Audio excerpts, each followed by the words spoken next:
Episode 2, FSD, full self-driving in 2026. We're going to talk about today what is actually true. Is it just for people that don't trust themselves driving? We want to talk about these people. So what is it? Is it just for people that just have no faith in themselves? But what we're going to do here is just full disclaimer. This is a raw show. This is an opinion-based show. So if your kid's in the room, they may want to leave. We're going to get a deep dive and just be raw about how we see FSD and try to explain what's happening in 2026. There's a lot of changes in the tech, and let's dig in. So for the crew here, the Xcare crew, I have Milad to my left, who knows how it all works. He's going to do a deep dive on tech. We have our boy Dan here, who sniffs out all the bad ideas. Got a birthday tomorrow. Happy birthday to you tomorrow, bro. We have KJ, our CEO, who's still trying to figure out why his wife won't use FSD. It's a beating. Mine either. Honestly, yeah. No trust. No trust. No trust. Or my mom. Can't get my mom to use it either. No? No, it's been interesting, man. Yeah, it's been really interesting. It's like it's too the technology's too foreign to her, even though it's literally been in her ear for 10 years about this stuff. Yep. And I feel like we'll get her there. She has a new Model 3, so we'll get her there eventually. But Yep. I think she's just happy to be in an upgrade from her BMW at this point. But So for folks that don't know, FSD, full self-driving, what is it? How does it work? Milad, how do you see it? It's a package that Tesla offers, right? And so it's not like a core technology or something that goes around other vehicles or something like that. It's a specific package, but it allows you, it keeps you inside the lanes. It pretty much takes care of all of highway driving, lane changes, exits, going from highway to highway, takes you off the highway, gets you through city streets, stop signs, stoplights, avoidance of other vehicles, pedestrians, manages speed, has 5 different settings, so you can go slower, you can go faster, you can go crazy, you can keep it normal. Yeah. It virtually eliminates your need to drive outside of the last 30 feet, but now they have recently taken care of that. It has been progressing, right? This started in 2014 officially, and now where we are, started with just highway, and now I can turn it on the moment I buckle my seatbelt. So it's interesting. Depending on what studies you look at, it's still like mid-teens to low double digits in terms of all of Tesla drivers subscribing to FSD. There's still a low 2 out of 10, 1.5 out of 10 actually subscribing. Why do you think that is? Well, I would ask how many people use how many people use cruise control before all this started existing, right? Most people didn't really use cruise control. Mm-hmm. And if you did, you only use it when you're going on like a road trip for like many hours at a time or something like that. And even then, very few people did, right? So I do think the mindset is very similar. It's similar to that of cruise control. So if a lot of people didn't really use cruise control, and this is now, this is like cruise control, but it's $8,000 or I'm paying $100 a month, I don't really think it's worth it. And most people do it almost like it's like a gimmick, right? They'll sign up for it for like 1 month. They'll try it a couple different times, and they're like, yeah, that's cool. I don't really see how I'm going to use it. In fact, I had a friend who came with me to New Orleans like 4 weeks ago, and he has a Model Y. He did not subscribe to FSD, also a former Tesla person, so this is also interesting.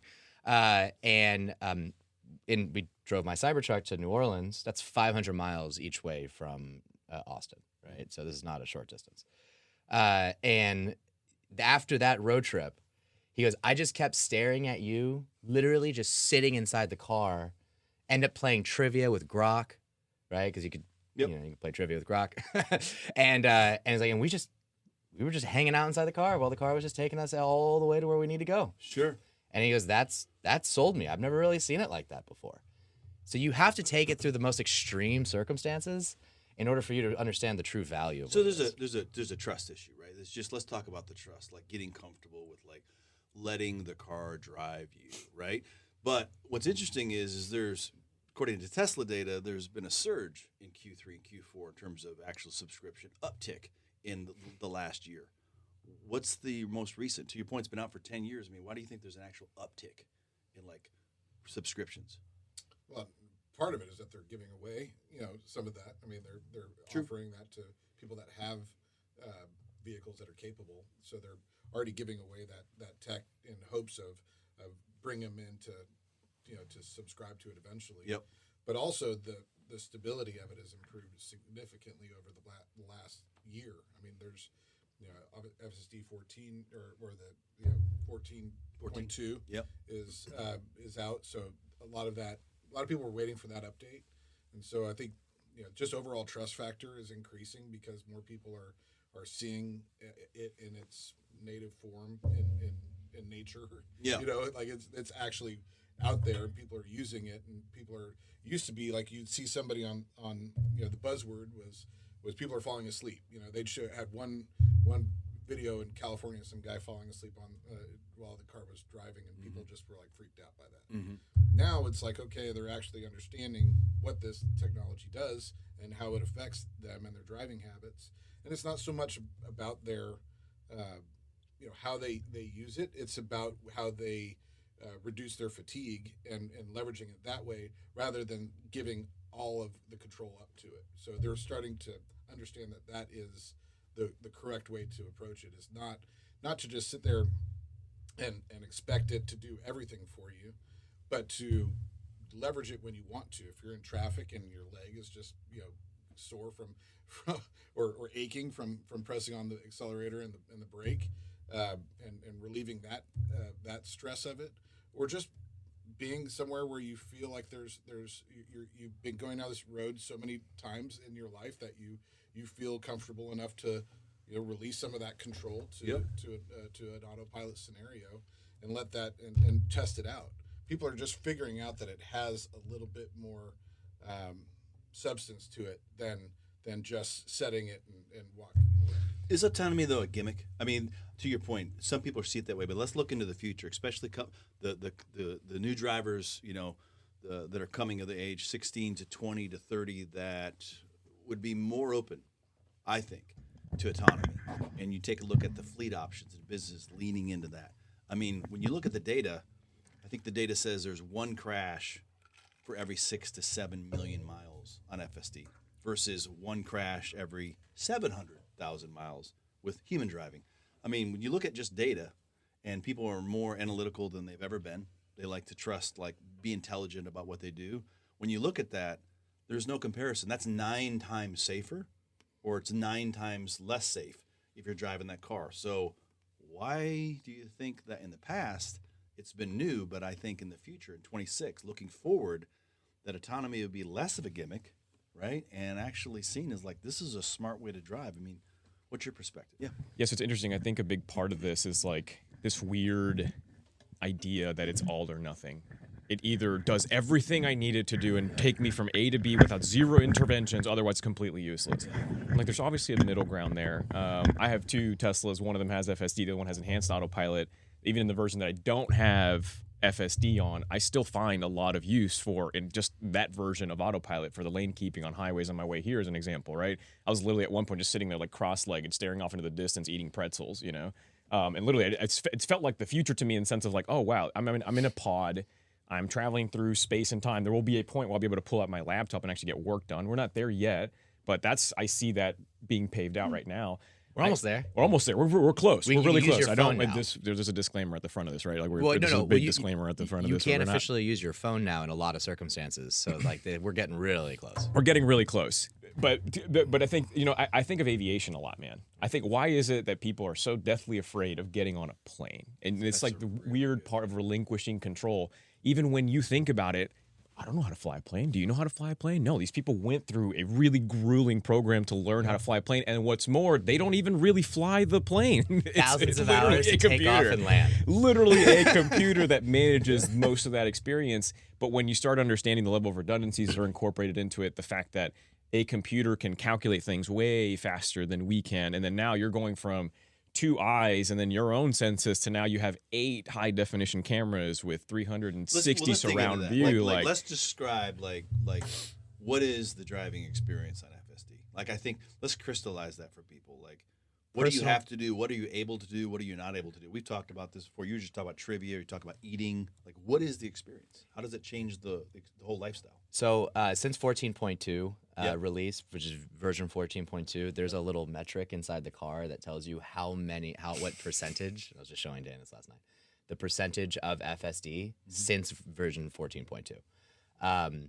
So I'm currently at 81% of my driving is on full self-driving. He's getting It's the on most out of autopilot. it. He's getting the most out And of his that experience. and that's not a small amount of miles. And so 14.2 was released probably 3 weeks ago from today. So whenever this will be aired, maybe about a month and a half or something like that. But this was so I have driven roughly like 800 miles in total. 81% of those 800 miles. It's about distance, not time. 81% has been me just sitting inside the car and it just doing everything else. So here's what I do. Long road trips, because I drive in New Orleans a lot. And I have this little mode where it's like a little driver setting where it's called full FSD, and it just, my seat goes back, I go lower, I can cross my legs, I can put my leg up, I can just chill. In the Cybertruck, it has a pretty big center, like little middle area, so I can actually eat. So when I go to Buc-ee's, I get the brisket burrito because it's fucking awesome. Yeah. And their green sauce is Going really to good. Bussies. So I'm literally, this is no joke, right? So when I'm taking road trips and I stop at Buc-ee's, I have my legs crossed, I have a burrito in one hand, and I'm pouring salsa in the other, and I'm just eating, and the car's going 80 miles an hour, right? That's awesome. Lane changing and everything. I mean, that's where we are right now. Now it officially allows you to text a little bit, too. Yep. So before, previous to this, you couldn't. Like, the moment you grab your phone, it starts beeping at you. I've got kicked off on it a couple times because of that. So it really doesn't let you. And the camera senses that you have your phone in your hand, so you can't. It's like really even hard to get away with. But now it does allow you in optimal situations, right? So it kind of takes into consideration what's going on around you, how many vehicles, should you be can more text, can you alert? email? Yeah, well, you could use your phone. So whatever you could do on your phone, you could do, right? You could send an email, you can watch commute is porn, now you can do whatever you want, right? So, productive time, yeah. so it's really interesting that now this is where we are today. And I will say that most people don't understand where it is because it's advancing very quickly. And it really doesn't even matter who you are. I was at the AWS reInvent conference a couple weeks ago and talking to a bunch of tech people. These are mostly engineers. They understood, obviously, autonomous vehicle structure and from an architectural standpoint, but a lot of them didn't truly understand where it is practically right now in reality. So I was having to tell them, it's like, yeah, I barely drive my car. I just kind of drives me around for the most part. Now, 81% of the time, it's literally doing that. And they just couldn't believe it. So imagine someone who has never been in an EV before, right? Just in general, right? So there is a huge a significant population of people out there that have absolutely no idea what it's capable of doing right now. And I think that plays into even if you have a Tesla, you still have no idea. Most Tesla owners have absolutely no idea. So what are those new attributes? What can it do now with this latest release that you were saying, like, this is a big deal? You told me that last week. Like, we need to talk about, people have no idea what it does now. So what are those attributes? Just on the way here, the same drive I take to work every single day is navigating underneath a busy highway that and I'm going from 40 miles an hour to 30 miles an hour to 20 miles an hour for school zone. And in that, I'm in Mad Max mode, and Mad Max mode is the most aggressive setting that you have.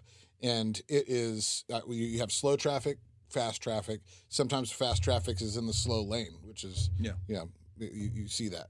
So it's navigating around that traffic. It's actually going above the speed limit to the point sometimes where you have to restrict it, right? Like you're especially when you're approaching a school zone. So, I'm on the way here, and there's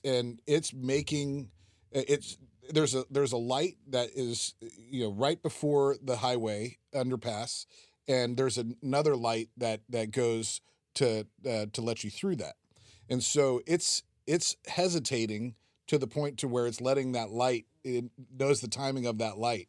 And it's hesitating to where it's not going to a very full stop. It's letting that light change to green and then accelerating. Yeah. So that's how aggressive it is, and that's how patient it is at the same time. It's knowing the stoplight patterns. It's knowing where the cars are slow and where they're fast. So it's navigating around them, and it's almost putting you in a position where you have to pull it back, because it used to be like, it wouldn't do all the things that you wanted it to do. Now it's doing more than you want it to do, and in some cases it's more than you're comfortable with. Yeah. And it's also the full cycle of everything. It's not just FSD, it's how FSD integrates with a bunch of other aspects of the vehicle and a bunch of other features. Like two core examples. Not long ago, they introduced weather patterns. So actual weather data inside the vehicle. So in case that if you're on a long distance road trip, for instance, this happened to me when I last New Orleans drive. There was a huge storm that was occurring, so it took us on another route that I've never been through. Mm-hmm. I usually go down to I-10 all the way, and that's normal. So it took me kind of north, so not on I-10, to avoid this weather pattern, and that tells the FSD what to do, right? So there's bad weather, you can save X amount of time, it auto-adjusts, and the car just goes. And then, honestly, I didn't realize that we weren't taking the normal route until about an hour and a half in. I was like, where are we? And then I zoomed out, you're like, oh.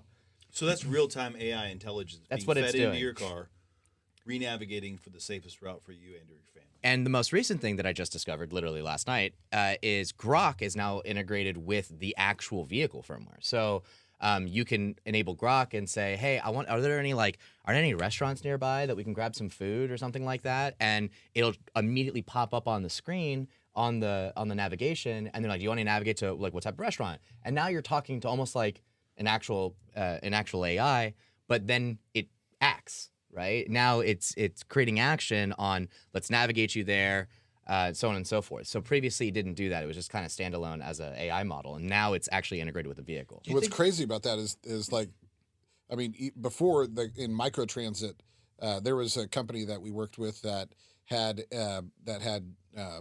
it was IBM Watson that was doing essentially the same stuff, but it didn't take you there, right? It was like, these are the things in that area that are available based off of what it sees. This is actually, will reroute you there. This will take you wherever you want to go with that. So you're looking at 5 years, what a difference 5 years makes to incorporate that AI in with the vehicle specifically, rather than having it be like a piece of the vehicle that's just there to kind of give you information about that area, tell you the temperature, and but not actually take you there, right? Which is different. So right now, as it sits today, right, you can get in the car from my driveway, buckle my seatbelt, turn on Grok, and be like, you know what, we want to go somewhere.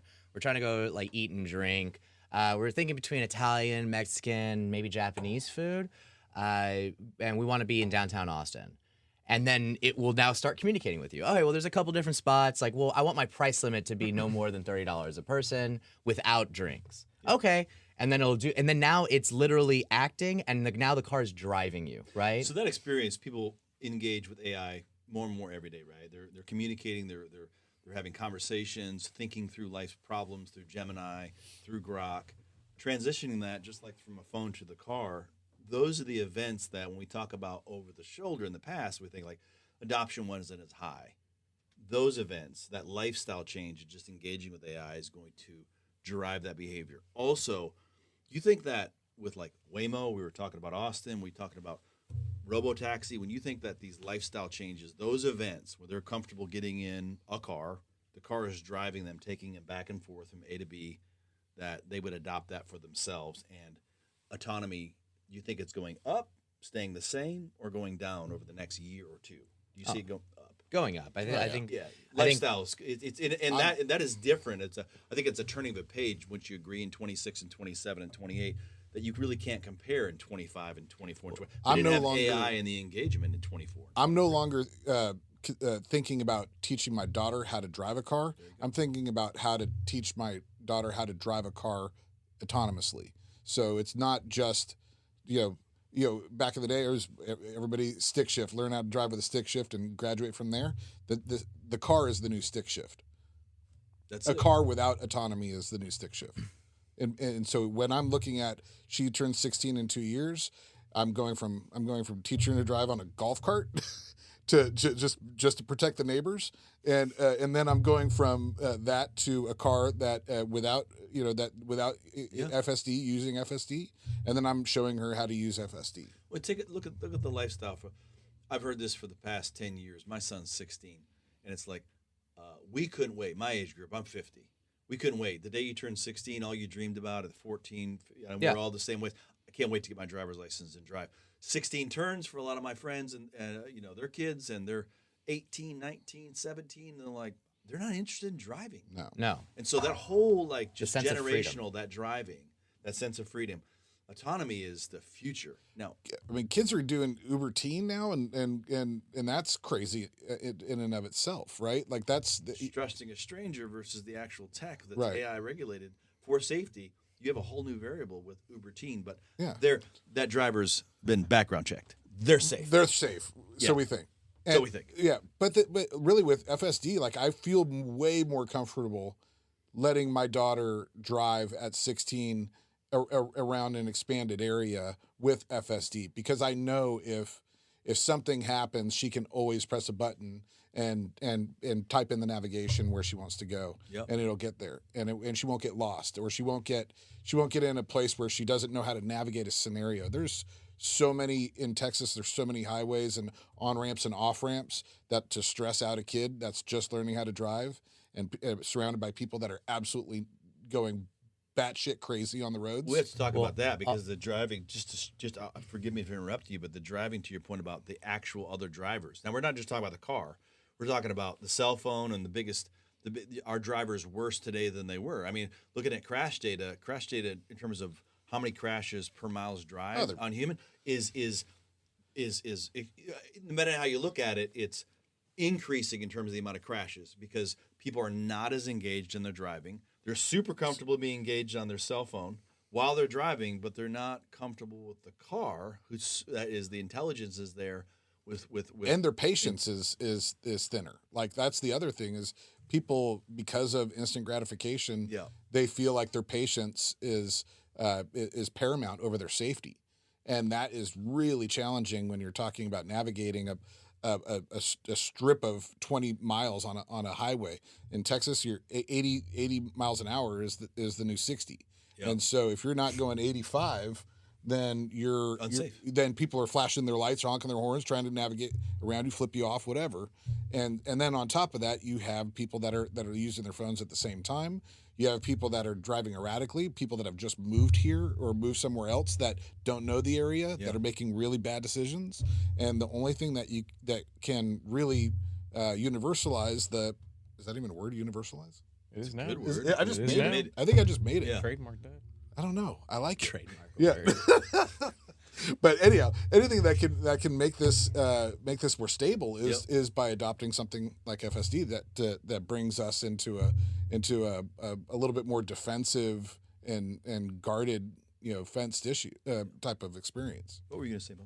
I interrupted you. Well, I think if you just think looking ahead and like practically, like what can you do with an autonomous vehicle whenever you have all the different cameras and stuff? I mean, especially for like children and teens, you can ride hail and then you can also watch them, right? I mean, you can have the video feed like within your phone, so you can always see kind of what's going on. When you don't have the variability in the different types of vehicles, right, and you have all the cameras inside, then you have that consistent level of information at all times. So it makes a lot of sense. And also the future, I mean, it's like the cost perspective of what a $30,000 to $40,000 vehicle that's consistently driving and taking rides. It's going to be a hell of a lot cheaper than paying someone to drive you around, right? No matter if it's Uber or Lyft, it doesn't matter. I mean, it's just significantly cheaper. And this is where Waymo kind of struggles because that costs them $160 or whatever, $150,000 to build one of those Waymo vehicles. But I'm sure they're working on a cheaper car to figure out how to do this. But like with Tesla, it's already there. So the last remaining piece, at least in Austin, is highways. They've expanded pretty far out at this point, but they take freeways and like feeders, right? So they don't take highways yet. Where do you think in terms of rideshare that this actually becomes the norm? We're going to blink and it's going to be, robotaxi, to your point, Waymo getting costs down. You see subscriptions in terms of where Tesla Model S and X, that's the highest, participation rate. It's also economic, right? Model Y and 3, not as much participation from a subscription because of cost.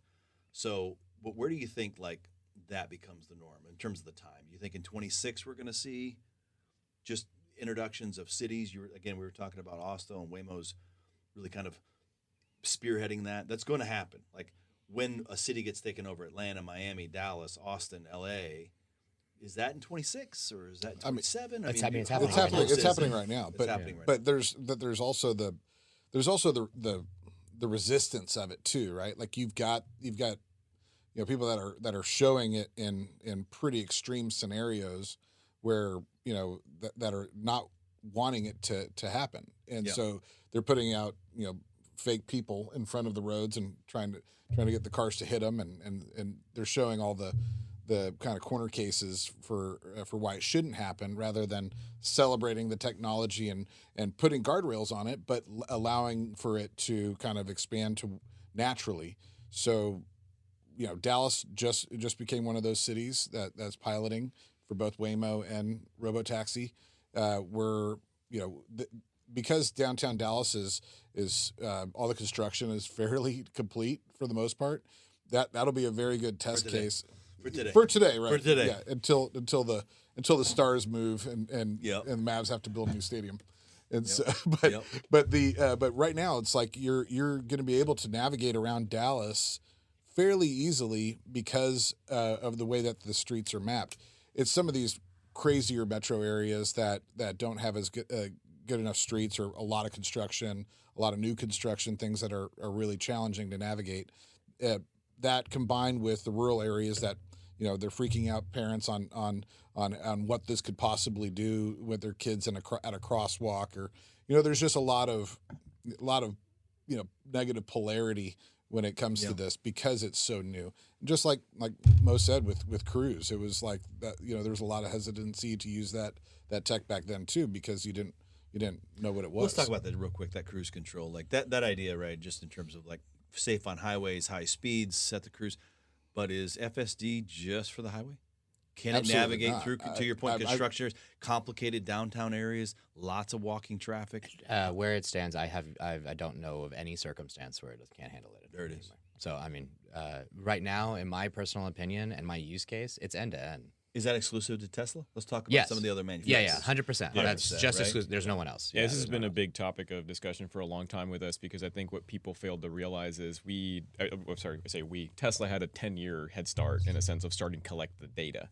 And it's always been an issue of data. And then now you have the computational resources to do something useful with that data. Millions of cars on the road constantly feeding the machine, whether or not you have FSD. And that's such a good point that I think people need to understand as well. It's literally every single Tesla that has been sold after 2016 is feeding data into the machine. Whether you have the technology, whether you have that package enabled in your car or not, Tesla is leveraging those data feeds and running it in shadow mode behind the scenes, and basically comparing like the reality of what you experienced during that drive with how the system would have responded, and then figuring out where the gaps are to improve it.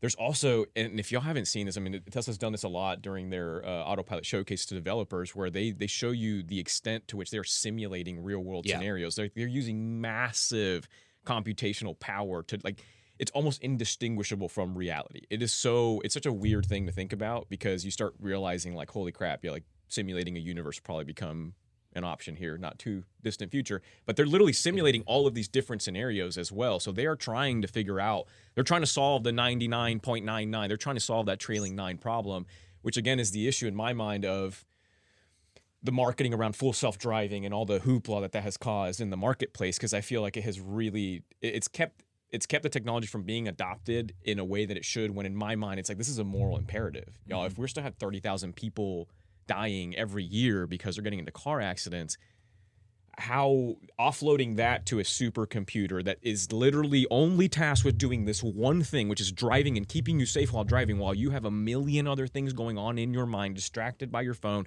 distracted by what's going on in your life, you're emotional, you're tired. To me, that level, it's a level of security to me at this point, knowing that I have that system backing me up as the driver. And I still like to drive my car. I would say probably amongst us here, I'm probably the one that uses FSD the least, just because I like driving my car. But in circumstances where it's not fun and I'm not getting anything out of the driving experience, I'll offload it off to the computer. Why not? I mean, I'm fully Yeah, capable of there's a doing lot that. to be said for just driving, and when I mean, Dan and I are new fathers again, and so like there's a lot to be said for passing on that responsibility when you're fatigued. Like and it's and when you know you've been up 3 times in the night and you're driving somewhere and you're in traffic and you're really haven't woken up completely yet. I mean, to me, being able to pass that off is pretty Now, impactful. To compare it to other OEMs, right? Yep. So Where do they stand? yeah, so and this is it is kind of like night and day. You have like Mercedes and like GM that use these LiDAR systems, radar systems. It's preloaded highways. Rivian right? just announced. Yeah, Rivian just announced. We'll see where I can't. I don't think anyone of us can talk about that right now because it doesn't really exist yet. But with everybody else, preloaded highways, right? So you can't use it everywhere. You can't use it on every single highway either, right? You're very limited. To engage it, it takes a long time. You have to like be in this optimal situation, wait for it. Wait, is it green? Missed it. Damn it. Wait for it. Wait, got it. Is it working? It's working. Right? And it's like, that's literally what you're doing. Well, for me, I'm in the middle of an intersection turn on FSD. Do you think Tesla licensed their data then? Yeah, well, so this is the crucial like core of the tech difference, right? LiDAR and radar is what they need to try to even be somewhat comparable to where Tesla is right now, because they are, as Dan said, literal years, a decade ahead of everybody else with training data, and also with just not basic levels, but advanced levels of technological understanding and software and actual development. Where, you know, do you look at Mercedes as being a tech company or General Motors, right? I mean, like that doesn't make any sense. So they started super late. They're followers, right? They're not leaders in any of this. So when you follow, you have to try to catch up very, very quickly. And what you're using is LiDAR and radar. Those become crutches because now to get it to where it's vision only, right? If you're deaf, you can drive perfectly normally, right? Yeah. Can deaf people drive? They can. Yeah. So you don't need hearing at all. Right. You're just relying on sight. Right. If we think deaf people can drive, just like anybody else, then autonomous vehicles can only rely on vision to do the exact same thing, right? So if we can do it, it can do it, theoretically. Well, not really theoretically anymore, because at this point, this is where we are, right? This is where we are now. I think if we were to ask us 2 years ago, for me, I was like, I think you need some sort of radar. Now I definitly disagree. I changed my mind. As long as you don't that. have something in your eye. Yeah. Well, so that's another thing, actually. So, no, I think it's an interesting point, because we leverage 2 eyes, right? This has multiple different cameras. So if one camera goes down, you still have another, at least a half a dozen other cameras that are still working. Mm-hmm. So it's still able to drive. If you, in another vehicle, if a LiDAR system goes down, it's a lot more complicated to pick up the slack when one of the major sensors that you're relying on in order to overcompensate. Let's define that though. What's the difference? You referenced LiDAR. What is LiDAR and radar? Between, So LiDAR helps you see through like fog and bad weather, right? It's very good at that. It's laser technology that'll be able to see through heavy denses of fog, really crazy rain, so on and so forth. Radar is almost like a frequency that is almost like echolocation, similar to echolocation, right? That would bats or dolphins kind of rely on. So it'll send out a signal, get it back. It helps understand distance, also for speed. It manages speed and distance very appropriately. And then vision is keeping where you need to be, right? If vision can do those other 2 things, then it's way more sustainable. And obviously you have less components, so it's cheaper. And then now any vehicle that has cameras can do it, right? So now it's just software. And if you don't have that, because there's a big like inflection point where if you're doing vision only, there was so many steps backwards that Tesla had to take. And that was a big risk and gamble, right? That was a huge. I don't think people understand how much of a risk and gamble that was, because that was not guaranteed that was going to work. And now we're seeing that it's performing better than cars with LiDAR and radar. So then if they're going to have to try to get to that last 3% of what you need to accomplish, if you have to remove that to get there, they're going to take the same amount of steps backwards, or you got to go license the technology from someone. Let's go there. Do you think they will? Yes. I mean, to me, from a revenue standpoint, selling their data makes all the sense in the world. Absolutely. Right? So And it's not selling data. I just want a level of Licensing correction. the data. Well, no, it's not licensing the data at all. These companies wouldn't use the data. They would just use the nodes that are functioning, the neural nets that are functioning in order for it to navigate. Who do you think is going to be the suitor for that, though? Like, I mean, what OEMs do you think are going to do that? All of them. I think they'll? I don't think they'll have a choice. I don't think they'll have a do it? choice. I think they'll have to do it, because once it's become regulatory, and this is now speaking 5-10 years in the future, once it becomes regulatory, and if you've never trained any of that data, is the expectation it's going to take you 10-20 years to figure this out, right? Or just go get it, or go get Chinese companies to sell it to you, or a U.S. company to sell it to you, right? I mean, Chinese companies are also doing the same exact thing. So the only U.S. based company that's doing this is Tesla. Right, so this is you don't really have much of an option, and it is. I mean, they're going to have to. I don't think they're going to have much of a choice. Does the other OEMs, in terms of to compete for EV to EV sales, FSD not being a gimmick but a real attribute that drivers would lean into? It's like, I want optionality, and so the OEM itself, to your point, can't wait 5-10 years for the data to catch up. Would be actually needing that data feed to actually sell their EVs. I mean, how do they compete? Or they sell against it. I mean, that's Or that's they the sell other. I mean, against we're it. still dealing with legacy. We're still that's an dealing with interesting legacy point. OEMs, right? That are competing in various ways, and some of them are saying you shouldn't trust this, and therefore we don't have it for good reason. And so you're going to have all types of angles from it. But those that are smart, I mean, Ford was smart that they were trying to adopt a lot of this stuff because they saw the writing on the wall, but the execution wasn't there for a bunch of different reasons. Mainly the dealer buy-ins was not there, but ultimately, like, they had the ability to go a step further and probably get there. But the consumer side of it is really tough, because you have people that are so hell bent on getting what they're getting, and if they feel like their Ford is a Tesla, then it's no longer a Ford to them, and that's the part where OEMs have to really struggle. Let's talk about Rivian. How do you think they're going to compete? I mean, I feel like Rivian is perfectly positioned because of Tesla's inability, or actually not inability, their decision not to work with third parties or work with others. They don't work well with others. They don't play well with others. They like to vertically integrate and don't want to really give anybody else any type of sunlight. Yep. As to where Rivian has partnerships, they work with Amazon.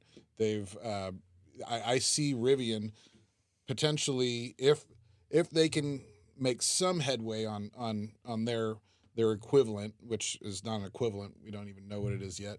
But if they're able to make some headway and come out with a product that's 60% of what FSD is, and able to operate in scenarios that are at least major metro scenarios, I see them partnering with an Uber, which Tesla has continuously pushed away. But hasn't Rivian kind of like transitioned talent from Tesla into their environment? Yeah, but it's not. Yeah, but it's not about that. It's not about talent, unfortunately. I mean, it is about. That is a variable, obviously, and they do have great talent. A lot of my I would friends just say, in terms of are- those engineers that established it. Yeah. coming over to Rivian. But what Rivian doesn't have is $10 billion of cash flow to build these these training centers to be able to get the compute that you need. I mean, the onboard compute, what they showed is great. I think that's awesome stride. That's something that Tesla did. Yeah. Almost 10 years ago now. So, and I think that's a great step, right? Yeah. You're still about 8-9 years behind, but I think you're 8 or 9 years behind your Tesla, but you're about 5 to 10 years ahead of everybody else, right? Mm-hmm. So, which is wild to say, but very cool, and congratulations to Rivian on doing that. But what Rivian doesn't have is cash. And Tesla did spend $10 billion on, was it $10 billion? What was it? It was for the dojo and For like Dojo, yeah, that they scrapped later. right. But they built a huge compute center. Yeah. Yeah. But it was. Then they went away from it. Okay, did they? Yeah. All Yeah, right. because it made more sense to funnel those Yeah. resources to building out XAI because of the hype around AI, and then they Right. get to give their exit to all of their former Right, yeah. Twitter shareholders by Right, by right, absorbing right. And the the entire social Dojo media team company. was Holy cow. was gone. Right. That was a Yeah. brilliant Yeah. stroke. I honestly don't think we need to look further than what happened with NACS, with the North American Charging Yeah. Standard, which in my opinion was one of the bigger flexes that Tesla has done in the For sure. marketplace of literally like, y'all suck at this. This is the new standard. We're calling it the North American But Charging will Tesla Standard. allow it to private label? For FSD? Yeah. I mean, yeah. I mean, they talk about. I Elon's sussing honestly up think it'll so be many times Rivian at this whatever powered by That's the pathway. powered by Yeah. Tesla That's the or pathway. something They like have. that. They have I mean, to. I think that's what it's- Elon's that's how talked it's about this gonna be. so many times at this point. It's a What? lack of Talked about what? willingness on behalf of the OEMs. Licensing. I know He he's talked wants about to do it. Yeah. but I'm talking about you Whether you got to they'll put white yourself in an label it or OEM. not. You Whether got to put they'll white yourself, label it. put the OEM hat on, and it's your job on the line. And Yeah, and, I think and you you're do. thinking of, do I go ahead and sleep with the enemy to make this work? Like, Well, I don't think it's that. It's that to them. It's not I that think to it's Tesla. I think it's a cost and feasibility issue, right? It's math, right? With OEMs, it's not. These OEMs look at emotionally. Respectfully, I disagree with that, right? Because like OEMs will look at like supply chain. Yeah. It has cost us 2 cents more per part. Yeah. That's times X amount of parts that we would have to build for the assembly line. Therefore, we're not going to make this change, right? Yeah. So everything is cost, right? From a manufacturing standpoint. Right. So it's like, okay, in order for us to have this option, we're going to have to add X amount of dollars per. It's like, in order to get this, well, that's the one side of it. Yeah. Is that, if we were to build it ourselves, it would cost X amount of R&D and years and time to be able to get the same exact thing. So what is worth more, both monetarily and value basis, that allows us to sell more cars? And I think it's going to be one of those two. It's going to be a fork in the road for them to make that decision. But in order for you to have that discussion internally, there has to be downward pressure from your owner base, and you got to have demand, right? And if They're right followers, now, not leaders, so it's going to be too late for them. So they're going to have to pull the lever that they need right now. But if people like can't get over the fact that a Tesla looks like a Tesla, and completely say, I'm not going to use FSD because it's in a Tesla, Or it's politically driven. or whatever it is. But Right. but there's got to be enough demand in order for a manufacturer to have that discussion. And right now, there's not enough demand for that. And there's enough demand when it comes to Tesla owners wanting that. I mean, obviously that's improving based on your stats that you shared earlier. But there's got to be enough demand from the mass market in order for this to happen. Yeah. So right now, for sure, that's not happening. Yeah. Once it does occur, then they're going to be What drives that caught demand? in. That's going to be event based. Well, it's There's a gonna lot, be- right? it's There's like- It's a, got to be enough people seeing people just texting like this while their car's going, and then freaking out about it, and then realizing, wow, everybody's doing it. Then all of a sudden, I'm a sheep, and I go and do the same thing, and that's what happens. I can't tell you how many times I've talked to people that have been completely anti-Tesla until they drove one, and then when they drove one and had it for a couple of days, they ended up buying one. And the reason why is because it's just a better experience than everything else out there on the road currently. Mm-hmm. I don't think that the manufacturers are trying to compete with that. They're not trying to. They're trying to create their own strategies that are counter to what Tesla's doing. And it's gonna, like BMW, they're focusing on the experience of driving. That's right. Not the experience of relinquishing control. Mm-hmm. And so if they're automatically, changing that and all of their owner base is like, wait a minute, I thought I was. We have to redefine the ultimate driving experience. Yeah, You have to- exactly. and And how do you do that? How do you do that Well, successfully? rideshare is going to be the topic, right? The thing, the robotaxi. Let's talk about it in terms of like what's the delay. When that happens, though, whenever that happens, that event is what's going to normalize that experience, right? Because they're experiencing it. We hope. Well, car People ownership, could be fucking car in those ownership things is and- down. Car ownership is down as it relates to like rideshare. what you we say? It's not what we We intended. did not build this for this. What'd you say? I said people could be fucking in these things and like all of a sudden happen. it could happen. It's gonna happen. Those robots are gonna be cleaning It's gonna out happen. these There's cars. so much more room for activities once FSD is in fact. But like, I think there has to be an event, just like COVID, Like like rideshare, less than established, like frictionless purchases, QR codes, changed for menus. everything. Yeah, like Yeah, QR codes for menus. That's a great example. Like, there's going to be an event that just normalizes it, right? And it's not just going to be like more drivers buying. And I think Robotaxi, Waymo, but there's, to your point, it's expensive. Let's talk about Robotaxi real quick. What's the delay? What is the delay? Sorry, what's the assumption of there is a delay? What I've been seeing The is rollout just, and No, just I think I know. And the thing is that this is where people need to understand the difference between like what Waymo is doing, right, and what Tesla's trying to accomplish. To the point that Milad made earlier, you're talking about the difference between a localized solution, so something that works in a very specific environment, to something that literally works regardless of the environment. You can dump it in the middle of the desert, a net new environment's never seen before, and like ourselves, we're able to figure it out, right? Just using our eyeballs. That's kind of the whole idea. It's the big difference in terms of why it's not got into the 99.99999% reliability. It's because of that, because you're literally trying to build this out as a general solution. Gargantuan task. And you mentioned earlier, it's funny, about, the brain drain, so to speak, like engineers leaving Tesla. If you're a top ML AI engineer right now, leaving a major university like a Stanford as an example, where are you going?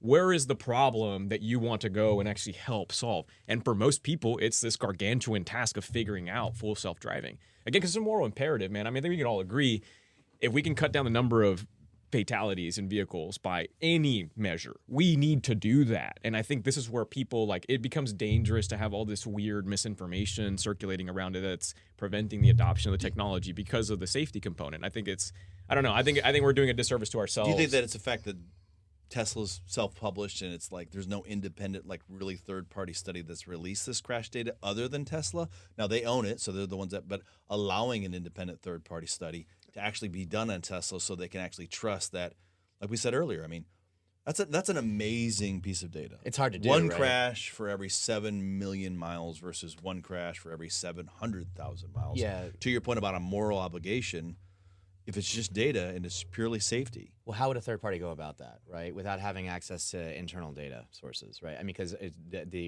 how would you execute that that experiment? Because you would need a large fleet of vehicles always operating on FSD, and then extrapolate that. Maybe it's just purely an audit. A third party, Tesla allows an audit to come in and actually validate their data, so it's republished by Consumer Reports or something that's trustworthy. That other than just the manufacturer saying, well, I just don't know, because that's what you're referring to. You talk about misinformation. It's like, where's that data coming from? And trusting that. And then you just throw all the fray and the white noise about about Elon and the data itself. I don't think and how people think about it. I really don't think normal people think about that, right? They're not data driven. Normal people aren't data driven. I think I've been saying this since 2014. People are like, oh, I don't trust it, right? And people are still selling the same exact thing. We're talking about it. I don't trust it. I don't trust it. Showing them a bunch of a poster of a bunch of data, that's not going to convince anybody. That's like the President of the United States saying, no, you're not broke. Everything is fine. Shut the fuck up, right? Yeah. I mean, okay, cool. Thanks, man. Trust me, bro.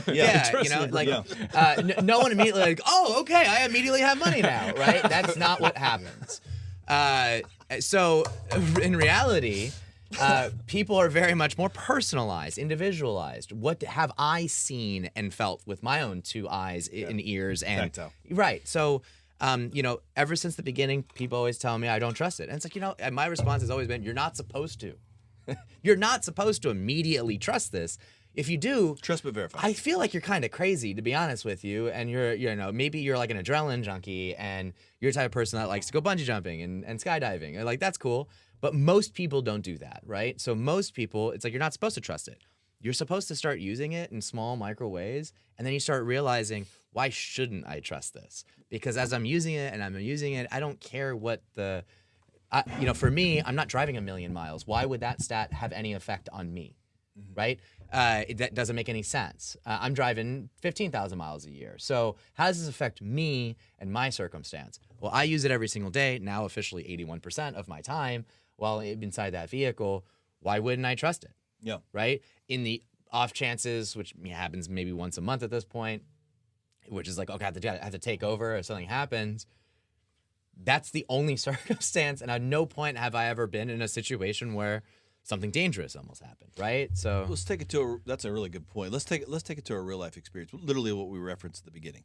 You just said two things. You said, number one, you're preparing your daughter when she turns 16 to prepare for autonomy. You're the dad, real life family, but your wife is not comfortable with it. Like, is she comfortable with your counsel for that? And why won't she use it? What's her level of mistrust? That's a real world example. What's weird is that she's comfortable with me operating it, right? We just got back from a cruise, which we can get into that later. But autonomous cruise? No, well, I mean it could have been. Basically, we never know. Basically, it's the same place. Yeah, same place every time. But no, but on the way back from Galveston, where the port is, I drove the entire way from Galveston to McKinney, and in FSD, and we had the five of us, in the car, and I was literally having conversations. She had no issues with trust at all there, but I think her thing is that just the putting the responsibility on her to be able to control it and to oversee what's happening is foreign to her. Okay, and I think that's where her actually taking over piloting it. When and I can I've engage. expressed to her the same sentiment of this is you're a pilot, you're putting it on autopilot, but you're watching your surroundings and being ready, prepared to take over if necessary. She doesn't like that just because of the fact that she is wants to have immediate control, not forced out of control, right? Because that's the resistance that FSD gives when you're trying to break out from a steering wheel, rather than just tapping on the brake or anything like that to get out of it. That's the part that gives her the nervousness and the anxiety. So she's trying to understand how to do that, and it hasn't clicked with her. And I think that a lot of people are thinking that's where the mistrust is that they don't know what to do in what scenarios. And I'm guilty of having oh shit moments too in scenarios where I'm thinking I want to do something different than what the autopilot's FSD's trying to do. And so I get out of it, and that gives me a little bit of whoa, we're back in reality. And I think that's part of it. People are not seeing that enough to feel comfortable with getting out of it. It gives, if anything, makes you uneasy at 80 miles an hour. That'll change your mind a little bit.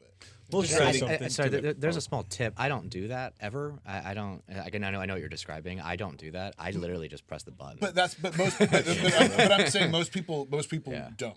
And I mean you do because I'm just used to it. You know how to familiar. Yeah. But most people that are just learning FSD don't do that.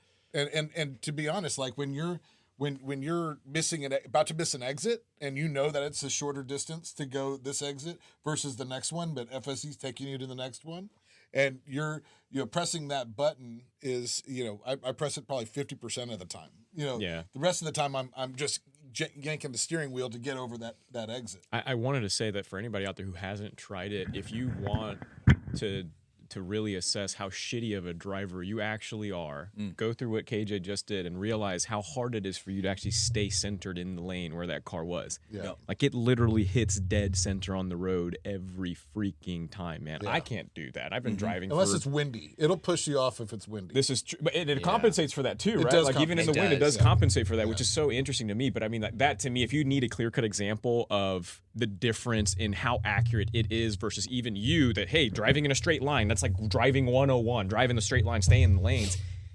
The system's way better at doing that than you are. I mean, that's just one small example, and just obviously it's the one it's the most obvious use case. It's been for a while. We've had this since the original Mobileye tech stack back in 2014. It was really good. That's it, dude. A 2014 Model S with the mobile original tech stack is still amazing at lane keeping on the highways, especially in comparison to everything else that's available.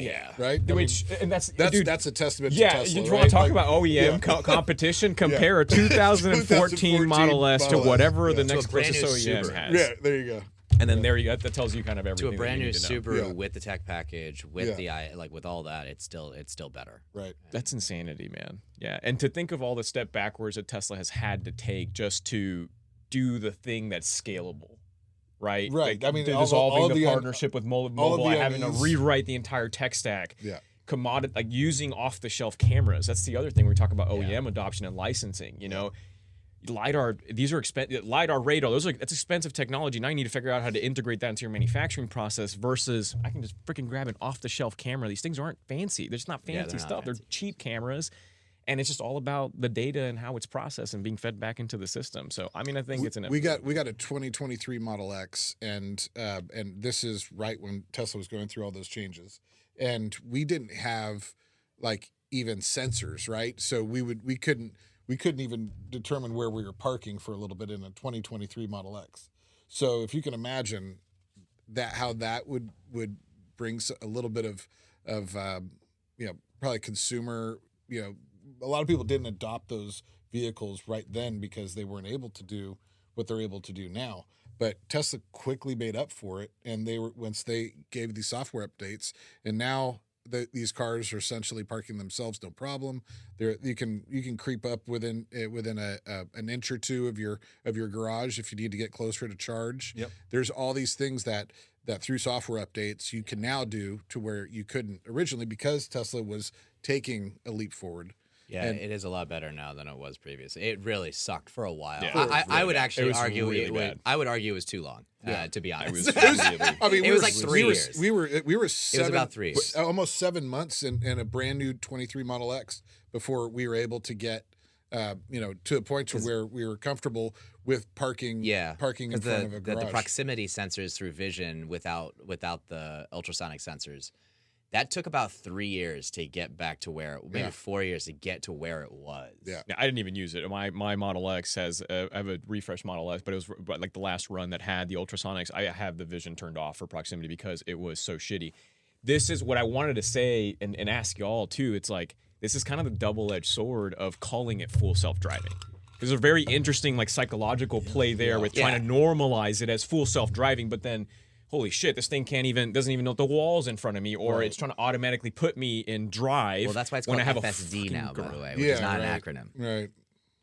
So you see, like, it was an interesting psychological play on behalf, like, Elon. I think people forget sometimes. Elon has said this many times, right? People respond to precedents and superlatives. He's been saying this for well over a decade, and I don't think people understand the extent to which a lot of this is 3D chess. Like, yeah, this literally was called full self-driving when we knew we were nowhere close to full self-driving because we wanted to start normalizing that, and Tesla needed to be the leader in that space. They're the only ones that are doing this. They're the only ones that are, facing all these lawsuits because they're marketing it as full self-driving. Well, let's talk about that from an insurance. I argue that was wrong. I think that was a wrong call. I don't think they should have. I think they should have come up with a different name. But I used to work for this guy, and I know that probably just came straight from him. And there's probably a million other people around him that disagreed. And he goes, "No, all of you are fired. Y'all are idiots. We're gonna call this full self-driving. If you don't like it, leave the room and leave the company. We're and never closing come all back. the retail stores. We don't need leave your badge, exit the building, and don't come back. Like, because that's how he acts. So Yeah. I think that was wrong. I don't think they should have called it a full self-driving because this started in 2016 when that name came out, and then I would argue FSD, whatever, full self-driving, wasn't really there until V14. Very, very recently. So that Very was recently. 3 months ago? Yeah. And this is 2025? So that's 9 years? We're way behind schedule. That's the other thing is that the marketing aspect of this for this technology sucks. I mean, like the marketing can That's improve. everything. It's everything, right? I mean, it's you can create the best truck ever. Yeah. And shit the bed. Yes. Like we talked about on our first episode. What's an accurate branding of it then? What would you say? I mean, It's an to me, FSD. Autopilot- I thought Autopilot perfect. was apt. Yeah. I think people wanted to complain about that, but again, this is something that's already That been is- normalized that in is aviation. very good. That's It's so just accurate. It's same thing with Robotaxi and Robovan and whatever the fuck that is. I don't know. Like but there's really like a problem with the marketing aspect of this because when people are saying I'm going to Uber somewhere, it just rolls off the tongue. Yep. It's very easy. If I'm going to Robotaxi somewhere, I feel like I'm in Total Recall hailing a Johnny Cab. You know what I mean? Like it's really it's not branded well. It doesn't roll off the tongue. Yeah. So thinking You were of saying even Johnny Cab is probably the Johnny right Cab's brand. better Yeah. Johnny Cab's better in I my actually like the name Robotaxi. I think it's clicking along a lot of people. I think people are calling everything Robotaxi, and I think that's pretty clever. Like I actually hear people use the term robotaxi and talking about just general autonomous vehicles. I've not heard that. I've but heard I've heard that several I'm in times my own bubble, now. so I don't. So I do think that was actually pretty smart. I really do. I think autopilot was definitely smart. But then it was like, well, now we had different levels of autopilot. How do you differentiate them? differentiate Let's That was talk really about hard. precedent on that point. So, robotaxi, if in the event there is a crash, the OEM, the manufacturer, takes liability in the insurance claim. It's definitely or the the OEM fleet provider. or the whatever. fleet Yeah, provider, yeah. right? So, If there is at one. what point do you think that, from an autonomous standpoint, the liability moves off the driver onto the manufacturer? In this scenario. Yeah. Yeah. Do you Yeah. think that ever happens? And Yeah. That, and that from an advantage standpoint of absolutely. drivers actually adopting that to remove personal liability and remove it to the manufacturer. Assuming their intention is to operate their own fleet, like if they No, I'm have, talking about just actually personal driving. Like, wait a second, who's responsible if I'm in FSD and Oh, you are- FSD I think- actually the crashes? no, the driver yeah, is in the responsible. current environment, the driver You're is always- responsible. I think you're Do always you think it'll ever responsible. get to a point where No. through No. FSD, No. like liability removes from No. the driver because it is in autopilot? I believe the only time that would occur is when steering wheels are optional, when you don't have a steering wheel or something in that scenario. I think in a future state, if you opt to not have a steering wheel, I think there's different liability parameters for that. Vicarious liability transporting people. Yeah. I think that's a different thing. We are not there.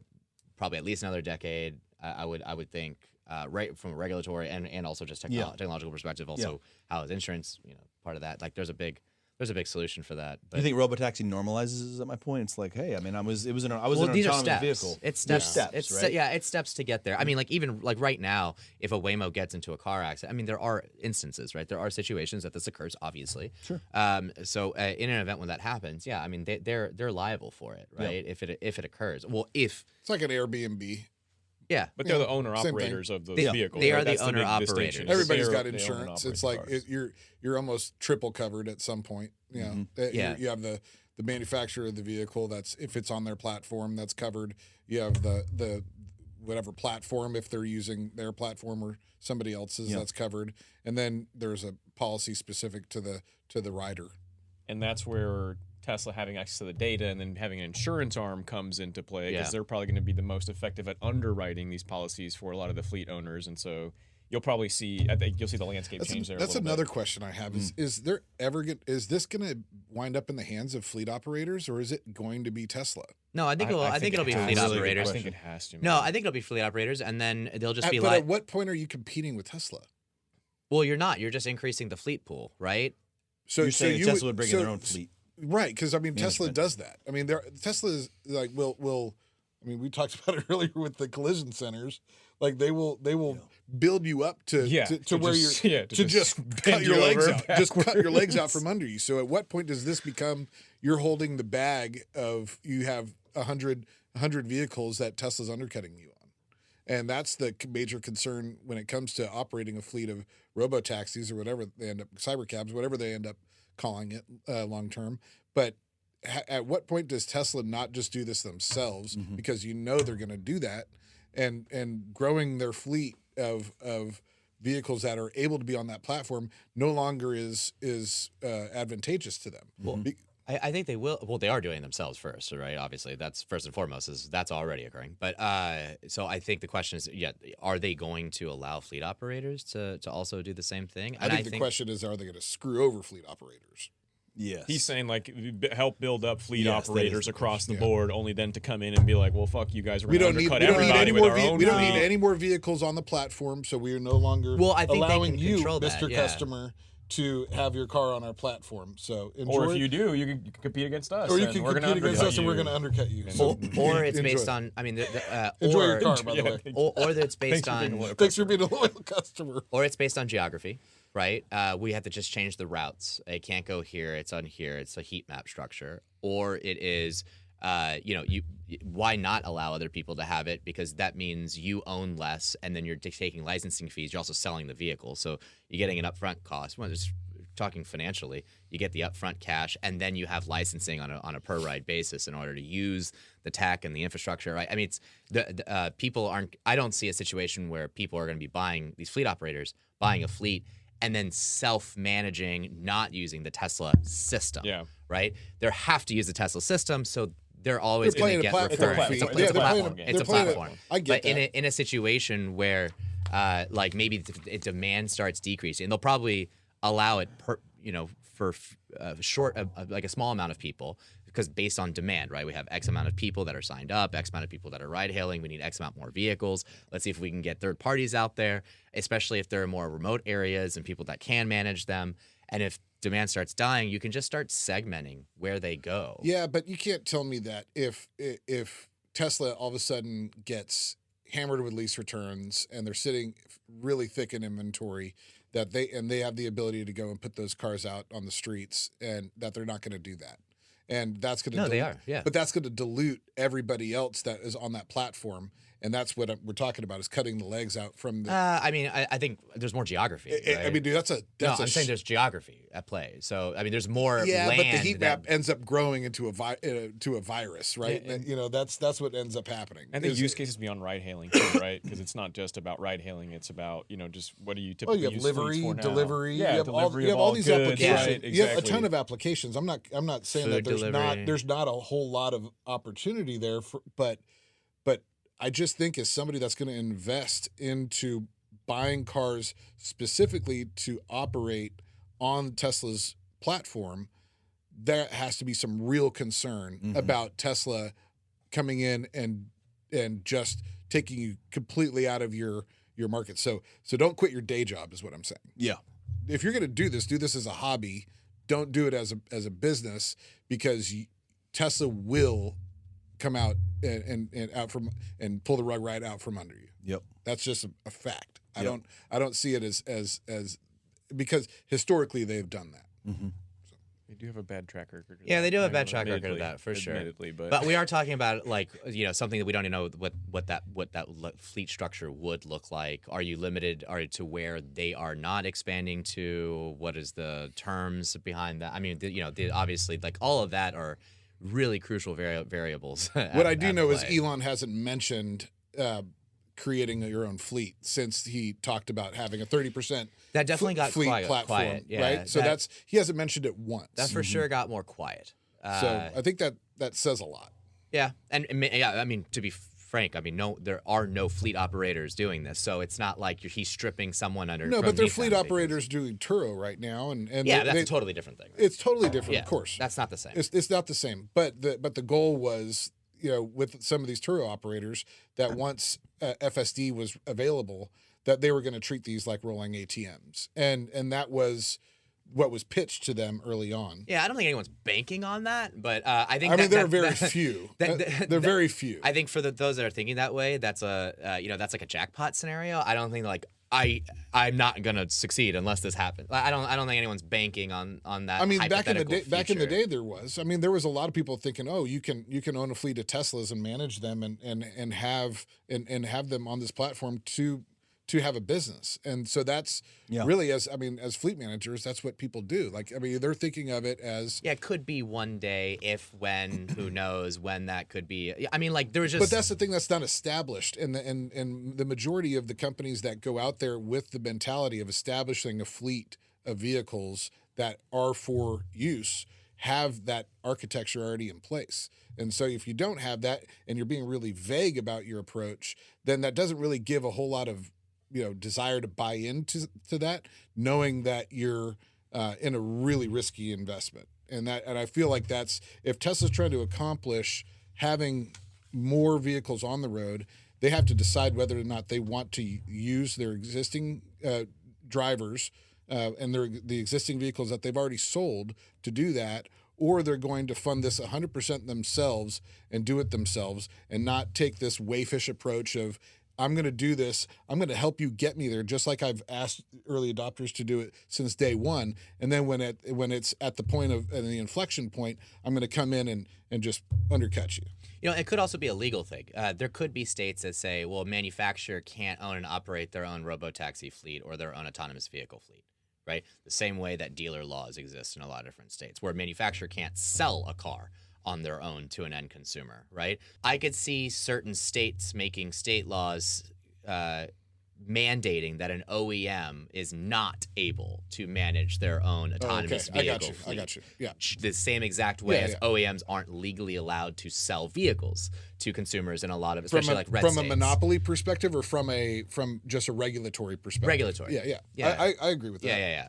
Yeah. I would actually appreciate that. Like I think a lot of people would appreciate that because then there's some oversight, right? I mean, but then there's different questions and there's price control. Who sets rates? There's problems that come with it for sure. Yeah. But and generally speaking, of all these laws are really stupid on the face and in the details, and it's made by a bunch of shitty people that aren't looking out for anybody except for themselves. I don't trust any of this, but in the jackpot scenario, once again, maybe that'll work. But the people who are writing these dealer laws today are like the last people you would trust anyone with. Right. But do you remember like what we were talking about as level 5 autonomy was how the municipalities interact with this and how it was always that question, you have 4 different autonomous vehicles at a four-way stop sign, which one goes first? Mm-hmm. And how do they communicate? How do they do all that? That was the question of what, 2012, 2013, that's right? no longer a problem. It's no longer a problem, but the municipalities are wanting oversight. They do want to know what's operating on their streets. And so when you have that variance of oversight in from city to city, state to state, you're going to have some problems to solve there, especially when other people's tech is out on the roads too. Because it's not going to be just Tesla's tech out on the roads. You're going to have others that will get there eventually without licensing. And then you have to wonder, is this Mercedes is it gonna be robot wars between with Mercedes and Teslas going after each other? There's just a lot of things which already exists now, right? You step into downtown Austin, you're gonna see a series of different Waymos and robo-taxis and Zooks. Yep. I mean, so you see it in all different types of vehicles. You have an iPace, you have a Tesla, you have a Hyundai Ioniq 5. I mean, they're all robo-taxi, they're all autonomous vehicles, they're all working and driving amongst each other. I mean, in my world, I see that every single day. So it's not really much of a foreign or like, oh my God, what's going to happen when that occurs? I mean, I literally see it every single day of my life. So it's like, okay, well. I can't say that I've ever seen a Tesla Waymo at a stop. I see it every day. No, at an intersection to where they communicate. I literally saw it like 3 days ago. Really? Yeah. And it looked totally normal? Yeah, I mean, to be honest, most people, so Waymo's, it's very identifiable, right? Most people are like, oh, look, Waymo, right? They all take the same routes too. So literally just on Monday, I saw 3 of them back to back to back one another because they're all taking the same exact route, and it's kind of funny. Yeah. Tesla doesn't really do that as much, so it's a little bit more kind of like free, I guess. It can kind of like go around in the area. But it is interesting that most people don't know that the robo-taxis for Teslas are not people just owning Model Ys. Right. They have absolutely no idea. First of all, the lettering is very very low visible area. Right. The robo-taxi sign, it's like on the bottom quarter panel, or like bottom rear door. Most people aren't looking at that. And up until just a few days ago, I guess, there was always somebody in the passenger seat. Not, at least in the passenger seat, no one in the driver's seat. And now there's some that are not, right? But most people, they have no idea. There's like, it's Model Y. Model Y is the most best-selling car in the world. You see it. You see 50 of them every single day. You go outside. Sure. So it's like no one thinks that those are autonomous fleets. Yeah. It's like, no, it's just another Model Y driving around. I have had to point this out so many times when we're like at a bar with a bunch of group of friends. And I was like, look, robo-taxi. And they're like, these are all robo-taxis? Wow. I'm like, yeah. Do you think let's talk about weather. Is there any weather conditions of any type in any location that this vehicle is like, that's not an option, be it snow, rain, wind, fog? Well, so I thought so too. Okay, so this is, I don't know what happened more recently. Coming back from New Orleans, once again, this New Orleans drive was very tumultuous.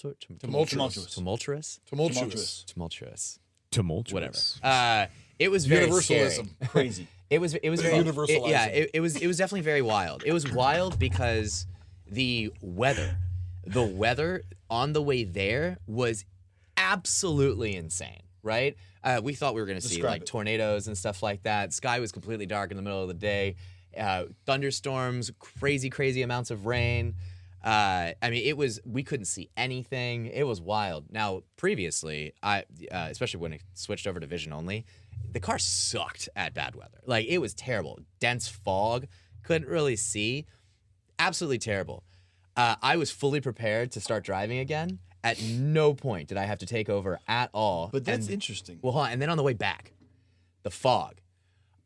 Shannon and I, my wife and I, saw the worst fog we have ever seen in our life. And we used to live in the Bay Area of California, okay? Which is one of the foggiest places I've ever been to in my entire life. I've never seen fog like this. I wasn't able to see 5-10 feet in front of the car. It was insane. We were terrified. It was scary. We didn't know what to do. How fast were you going? So it was 290, so we were going 70. Yeah, that's scary. Yeah. And you didn't take the wheel. At no point did I take the wheel, because if I took the wheel, I would be more scared. Yeah, exactly. Now you're responsible. Now I'm responsible. Yeah. But I'm like sitting there like, oh my God, like I had to put it in chill mode just to like be a little bit more cautious with it. My wife would freak the fuck out. But we couldn't see just anything. the instinct to grab the wheel. That in itself, the psychology of where you're at, to your point, 81% driving, where it's like, I trust this more. That is definitely learned behavior. Well, it also reminded me of a situation where I was driving the Detroit Auto Show. This is 2018 Detroit Auto Show. I was driving there. My friend Shahir screwed up the car as AC system and heater system, and then everything fogged up. The entire car, my Model 3, everything fogged. We couldn't see anything outside. And I started freaking out, but I was on autopilot. So I was like, I can't see anything. I can't see anything. And then we're all just like scrambling. How do we fix this? And I was like, well, I'm not going to take over now because I literally can't see anything, but the car is driving us, and this is kind of scary. What was, we it, need what to was fix that, this that out. movie where it's like they let off the wheel, like just let it go? What is that? You know what I'm talking about? I'm trying to think of it. Yeah. Speed? No, it was somebody that was like going so fast they just kind of let off like they were coasting, whatever. Yeah. Anyways. But it reminded me of that, and in those two scenarios where I felt scared to drive, I had the car do it because it was handling it. Once again, you're not supposed to immediately trust it, but if it's literally driving us and it's doing a really good over job, that time for you as a driver, that's interesting. Which I know that you're a really good driver. You drive sports cars. You like to race, so it's not a function of like you being scared of like your skill. No, you're very confident in your skill. 100%. He's being hesitant about his eyes, what he's seeing. Yes, and that's where. That's super interesting. So then, in my own head, am I going to trust my 2 eyes versus the 8 cameras? 8 cameras around the vehicle. Way more now, actually, because now they have the front. They have the lower front camera on the new cars. Yeah, but that doesn't use that's not used for autopilot in any way. I don't think. I don't believe so. Whatever, I think the 8 front. cameras. But yeah. Anyway, am I going to trust my 2 eyes or the 8 eyes that is around my vehicle all working together? Am I going to trust my own intelligence or a supercomputer that is literally doing and functioning all this? I mean, like, let's get real, right?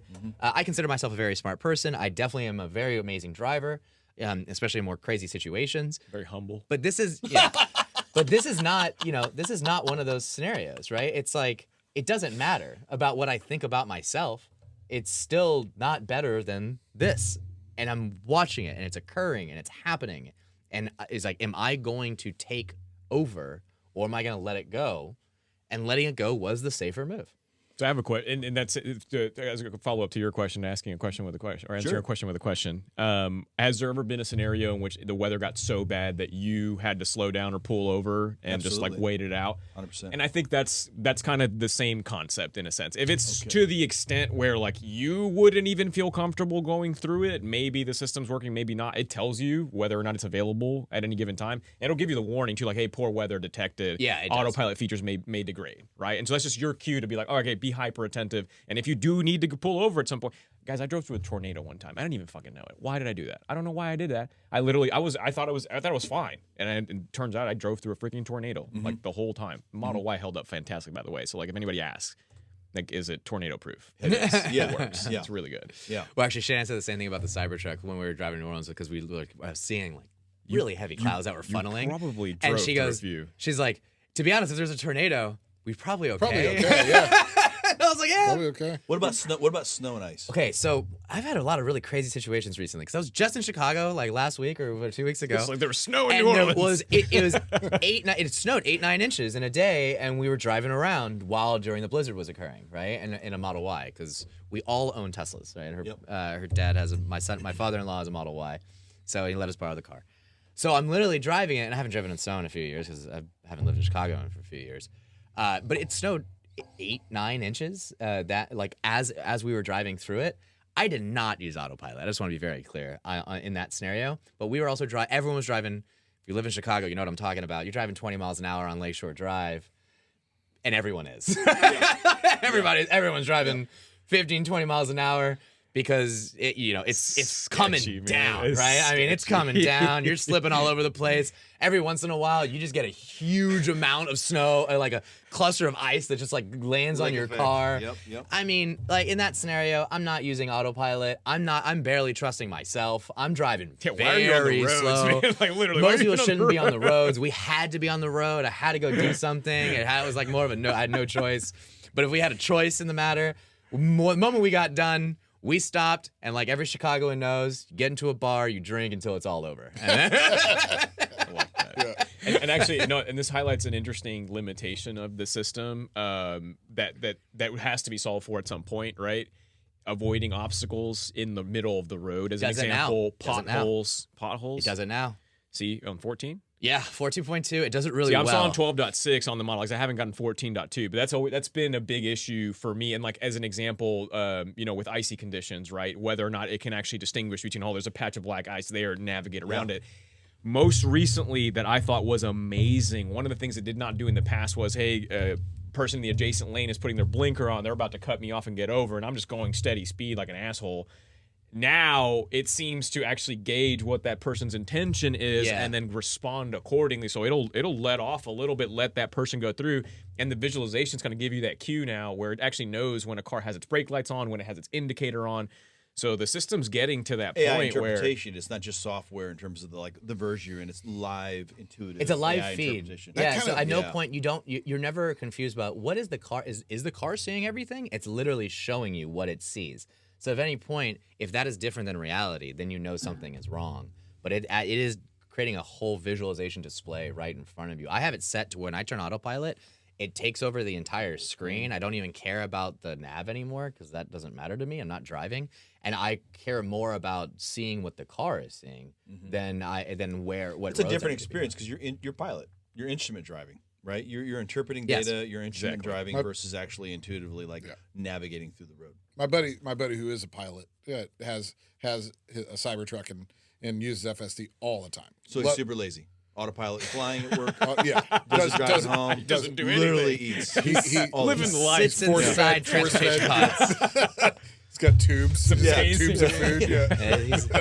He is Wally in the universe of It's Wally. such a good point, man, because even early days of Tesla, like these are so popular with pilots. Like insanely popular in the aviation community because it's already it's normalized for them. This is literally what they do every day. Instrument driving. Hey, what are the instruments telling you? What's the visualization telling you? And all your only objective at that point is what the car is seeing. Does that jibe with what you're seeing? Does it make sense? Yep. And if it doesn't, cool. Then maybe you need to be more attentive. And if it does, it's smooth sailing, man, the whole time. It's so smooth. 14.2 is truly end to end. Did we cover all the updates in this latest release of 14.2? Is there any attributes that people need to be aware of? There's probably just don't know. There's probably a lot more that we aren't aware of. I literally was unaware of this grok thing until last night. I had no idea. And that's a big one. And that's actually a big one. Yeah, that's actually a big one. I had no idea. So like that was net new for me. Sometimes it's also doing things that it's not like it's doing things that it maybe not supposed to do because it's just self-learning, right? Yeah. Like a 14 on going 58 and a 40, or sometimes it's safe, right? Yeah. But before 14.2, where you could tell it, because now you could tell it when you get to the destination, go into a charger spot or find me a parking spot, and it will literally just go and park in wherever, and you can tell it different designations, right? Can you engage while it's driving live?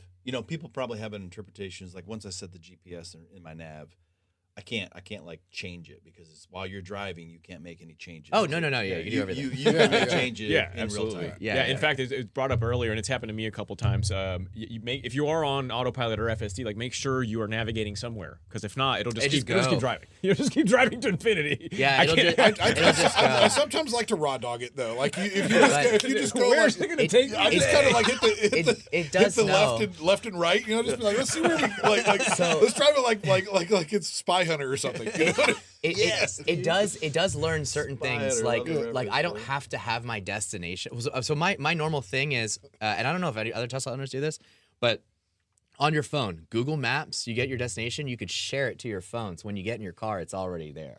You don't actually have to do anything or type anything. I literally do that whenever it's like, okay, where are we going? I was like, all right, shared. So when I get in my car, it's already pre-navigated me. So then I literally buckle seatbelt, turn on full self-driving. It's done. I'm just that all brings I'm up a done. good point. Like there's certain things that people don't understand about FSD that make it so convenient. Like I take my mom to a neurologist a lot, and so having that saved in my nav, and my mom has Parkinsonism, so when I she's I have to help her into the car. She doesn't speak very well, so I have to really pay attention to what she's saying. And driving and doing that there's no way that could happen. With FSD, I literally press the nav where I'm going, put it into FSD, and I can pay attention to her throughout that whole 35-minute car ride. And that's time I can't get back. That's awesome. And so there's a convenience factor, but it's also there's applications that are kind of really corner. Let's talk about that. That's man. Love your mom. You love driving, you're talking about. That's why you don't use it. Let's turn the other side of the room. Let's talk about what is FSD to open up. So that's a scenario. Yeah. What's the different profiles? What's the different life, use cases of people that can't drive, that now can drive, that have a lifestyle change or a health change, or what is? Let's talk to like, how does this change the landscape? I think, and not just in health, but also commuting. I mean, towns are growing further and further out. You're talking about dads and moms are getting older and older. We're having children older than we ever had, and so we're getting more tired. And so commuting and being able to remove that liability and being responsible and staying alive amongst a world of worse drivers because of cell phone usage and just engagement. If you're going to do it anyways, make the best of that time. But who does this open? Like, what are the use cases that FSD changes for people that it's not a function of like they love driving more, that they can't drive or they're not a good driver? So, and honestly, one outside of just in terms of like another use case for it that I was thinking about on my way up here is just how much that expands, the area that you as a business owner, for example, could service. Yeah. Now, all of a sudden, that this trip up to Dallas is an example, 4 or 5 hour drive for me coming up from Houston. That's kind of lost time for me in the car right now. 6 hours if you're me yesterday. Yeah. And that's lost time for me in the car. When FSD is fully fledged and I can literally just bust out my computer and get legitimate work done. Well, hey, now all of a sudden I don't have to limit myself to just one localized geography. Now I can expand my horizons. The journey becomes productive. I take calls within the car, right? Because I have a little mount, and then and I use Zoom on my phone, so people can see me. They can barely see the steering wheel, and I'm just sitting in there and I'm just talking like I would in a meeting, and the car's just going. I literally just they're gonna be like office pods, man. Like I think that's a great. this is a like big little deal. office pod. I mean, you're taking your journey and you make it work time, you make it productive time, you make it cherished time. Where in that time, you don't have to focus on the actual driving and the navigation. That you can make that memories and productivity. But to speak to the entire audience, who do you think what type of use cases? I think of ADD. Moms. Yeah. I think of moms. I think of handicap, right? Handicap? So those we have a friend who's paraplegic and that got caught in a really unfortunate situation. So and that happened when he was younger. So he most people when that happens, especially later on in life if that occurs, and he was like I think 18 or 20 or something like that when it happened. Man. And now he's 45 or something like that. 40 to 45. Yeah. But when that happens, he was in college. You kind of lose your situation, or maybe like the way that your career trajectory, it gets a little more difficult. Maybe funds are not are different for you if you didn't grow up in an affluent family. How are you going to afford the upfitting for a vehicle that you can now use to drive around? The upfitting for I forgot what they called, but the handicap usage for like vans and stuff like that, where the throttle is on on the steering wheel and the brake, and you just can't, so there's no pedals or anything like that. Brawn, maybe? Is that called Brawn? No, maybe. But You're just talking about the standardized, how you retrofit Mobility. a car. Yeah, they'll just take a Mobility. regular Yeah. car and then modify it. That's really expensive, right? Like that costs a lot of money. Oh, yeah. And Lifts. Exactly. There's lifts for Suspension. and you always need a minivan, right? Yep. Pretty much. Which So sucks. which also sucks. But like Especially if you're a guy. so that's really difficult, and most people can't afford that. So they leverage nonprofits to fund the upfitting and maybe the vehicle acquisition to try to get these people mobile again, so they can live productive lives. Because there's nothing wrong with their brains, right? Like they could be very productive members of society, No doubt. but and they should be. Yeah. But they have limitations, and a lot of that is not technical limitation; it's monetary limitation, right? I mean, but now with something like this, it's a lot cheaper. It's crazy to think. So I was watching Tesla owner Silicon Valley's interview of patient number 8, I think, for Neuralink, and a girl out of Louisiana, and she was in an accident, and she's got the Neuralink implant, and she's able to use quite a bit. It's crazy to think about at what point will that person be able to drive. Yeah. You know what I mean? That's awesome. Yeah. How killer would that be? That's and I think it'll happen within our lifetime. I think you will Oh, for be sure. able, Yeah. you will be able to connect a fair. Neuralink to a Tesla and be able to get in that vehicle and drive. Think about autonomous like medical transportation, like EMS as an example. Yeah. Whereas before you needed a driver up there. Well, now that driver can actually be providing critical care to patients in the back. So like you start optimizing more for providing the service that you're trying to do, and then offloading the driving to the system that's best equipped to do that, right? And something for me that's it has been on top of my mind. I've been in this business for too long now, looking at a bunch of rabbit holes on MIT, traffic studies, and all this stuff. The idea of cars communicating with one another and how that impacts safety. And I think that's going to be a huge unlock, honestly, over the next decade or so. Is like now when all the cars are able to talk to each other, traffic patterns will improve. Safety obviously improves commensurately. I mean, I really envision a world, to your point, in our lifetime where hearing about a traffic fatality Will be like such a rare Or just freak having event. traffic, right? Or In the even- most yeah. optimal scenario, right? in our jackpot scenario. Yeah, in the jackpot scenario, traffic is no longer a thing, right? Because traffic is only traffic because people are driving at different speeds and they compile against each other, and then you multiply that with the amount of vehicles and divide that by the amount of lanes that you have, right? Yeah. So, but if everyone knew exactly how many vehicles are on that road and given how many lanes are in there, and then set an optimal speed, so therefore there would be no traffic, there would literally be no traffic. And that is a very weird conceptualized like solution that could absolutely work if the vehicles just talk to each other. And if you say that to somebody who's never really thought about this, they look at you like you're fucking crazy, first of all, because I have talked to people about this, and I was like, yeah, like traffic is a man-made problem. It's literally it's like boarding a plane. It's like boarding a plane. There's an efficient way to do it, right? But just today, It's traffic. like I mean, moms that have kids in the back, like think about that. Think about how stressed out moms are with kids in their car seats in the back, and being able to, or having to concentrate on the road at the same time you're having to pick up a toy, pick up a pacifier, whatever. Somebody's choking in the back. Somebody's choking in the back, like it's just you, and like that's a real world scenario right now that FSD takes a significant amount of anxiety off of that person. Yeah, we should have my wife on the podcast. She's like the biggest advocate for full self. She always looks at me like I'm crazy for not using it more because she lives off of FSD. She absolutely loves it. Like, yeah, in fact, if you ask me, one of the bigger reasons we would not consider a non-Tesla vehicle, from her perspective, safety and the autopilot. I mean, those are the two big ones right now.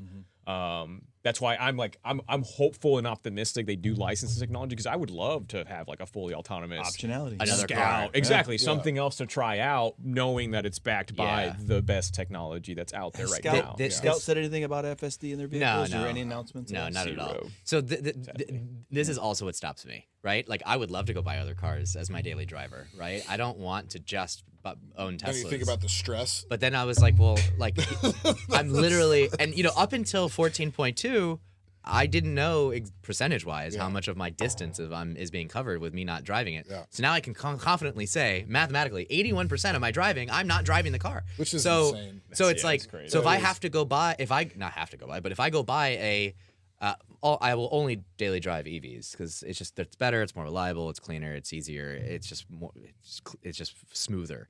But I love an i7. I would really want an i7. Really, really want a BMW i7. But then I'm gonna have to immediately realize I'm gonna have to drive everywhere, and I don't want to do that. I was the same way. I was the kinda same wanna way. do I was thinking about, because now that our That's family's growing, I was thinking about a bigger SUV than a Model X, and I was like, okay, well, Escalade, man.